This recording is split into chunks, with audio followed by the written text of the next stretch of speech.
We're in the Coach's Corner with George Giordano, longtime Section 5 coach.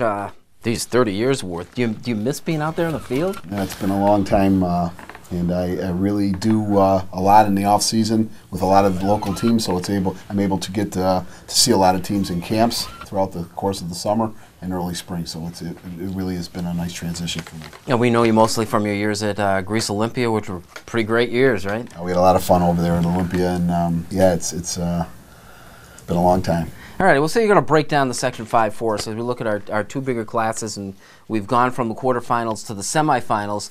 What's your overview on the things that happened that first week play? Well, I think things held up pretty well in the Class A, the Double A quarterfinals.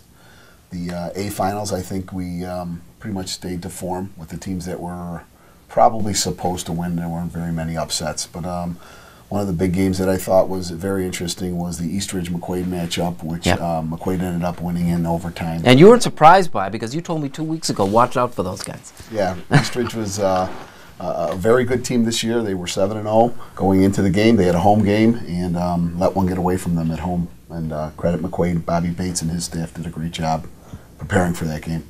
Now McQuaid gets Brockport next, which is another really attractive matchup. What do you see that one? Well, McQuaid comes out of the City League, of course, and they've played a different style of ball to prepare for city teams. Brockport, of course, we know there's a great story brewing out there with Greg Pelletier surviving bladder cancer this summer, and he's done a super job of getting his team motivated to get this far. They're 8-0 and have a chance to be in the finals for the first time in school history. Now, look, certainly his health has been an inspirational issue out there at Brockport. As a guy who's been on the sidelines and knows what it takes, week in and week out, practice and all the rest. How amazing is it that he's actually accomplished this? Greg's a great coach. He's been at the helm out in Brockport for about 10 years. He's assembled a great staff. This year's group of athletes have really risen to his expectations.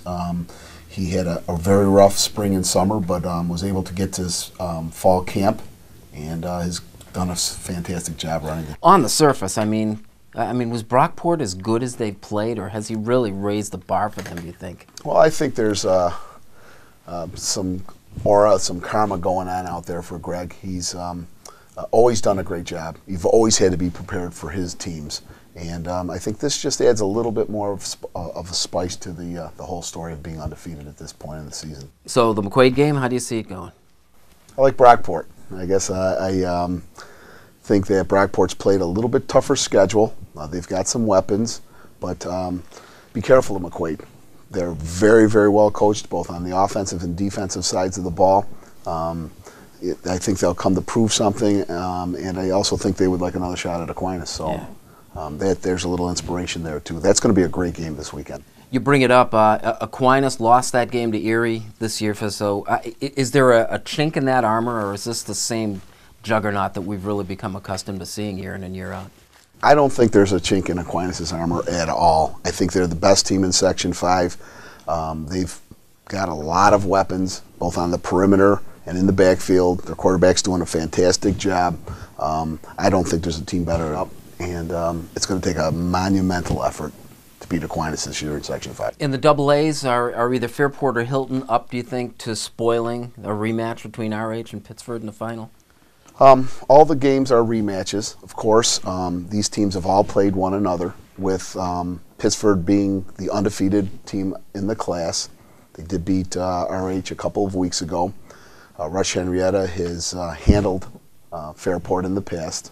And Pittsford beat Hilton on the very last play with no time remaining during the regular season. It was week 2. So Hilton's got something to prove to see if they can come back and give Pittsford a game as well. So those are going to be two matchups. I do think Pittsford and Henrietta are the slight favorites in these games, but it's Section 5 football, and you never know what's going to happen. If you get Rush and Pittsford in the final, does Rush have an edge because they lost to the Panthers earlier this season? I think that's part of the thought of that game, but I also think that Henrietta right now is like a four-headed monster, whereas Pittsford has got Dom DeLucia as their main threat.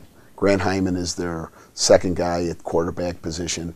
But if you look at Henrietta's offensive group, Chauncey Chisholm at quarterback, with Derek Peters and Christian Harris's that are running backs, and they do have some good receivers and a very big line. I think I like Henrietta winning the whole thing in Section 5, Class AA. That's going to be our closing question. You took care of that very nicely.